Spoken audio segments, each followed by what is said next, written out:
Bonjour chers amis, nous sommes là pour vous présenter notre travail qui porte sur la gestion de la production dans une entreprise de fabrication de divers produits.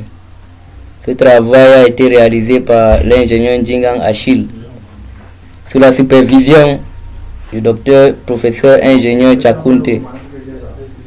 Bon. La production est la transformation des ressources en vue de la création des biens et des services. Ici donc on veut tout juste augmenter le chiffre d'affaires de l'entreprise tout en diminuant les ressources qui ont été dépensées. Comme dictionnaire de données ici nous avons comme entité les ingénieurs, les techniciens, les ouvriers, la machine, la production, les stocks de matières premières et les procédés.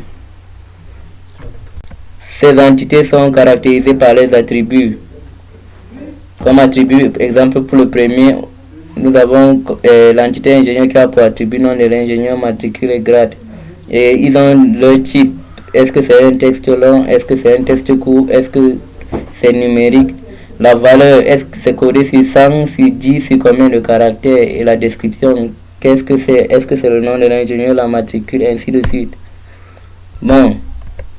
Pour le modèle conceptuel de données, c'est-à-dire le MCD, là nous voyons les interconnexions entre les différentes entités à travers les associations. Comme exemple, là nous avons l'ingénieur qui est associé au technicien par la fonction ordonnancement, ainsi de suite. Et les chiffres 1, 1,1, 0,n représentent les cardinalités. Comme là nous avons l'entité. L'entité là, comme l'ingénieur est défini par un coordonné, nom de l'ingénieur, matricule 1, grade. Le nom de l'ingénieur est souligné parce qu'il s'agit de la clé primaire, c'est-à-dire de l'identifiant même de l'entité. Les cardinalités. Là, pour le premier cas, on dit au moins un ingénieur peut ordonnancer. Un ou plusieurs techniciens peuvent être ordonnancés. Qu'est-ce que ça veut dire? Quand nous revenons sur notre MCD, on voit là, entre ingénieur et technicien, nous voyons d'abord le premier 1,1. Qu'est-ce que ça veut dire? Ça veut dire là qu'au moins un ingénieur peut ordonnancer. Il ordonnance qui? Il ordonnance le technicien. Et de même du côté ordonnancement technicien, on voit aussi 1,1. Ça veut dire quoi? Ça veut dire que au moins un technicien peut être ordonnancé. Par la suite, bon, l'explication du MCD a été déjà donnée, cardinalité, ainsi de suite. Nous avons le modèle logique de données. Le modèle logique de données a la même structure que le modèle conceptuel de données, à la seule différence qu'il y a certains tables qui s'ajoutent par disparition de certaines associations. Exemple là, dans notre MCD, pour l'entité ingénieur et technicien, on voyait l'association ordonnancement. Dans le MLD, cette association a disparu pour laisser place à une table qui est liste des ordonnancements.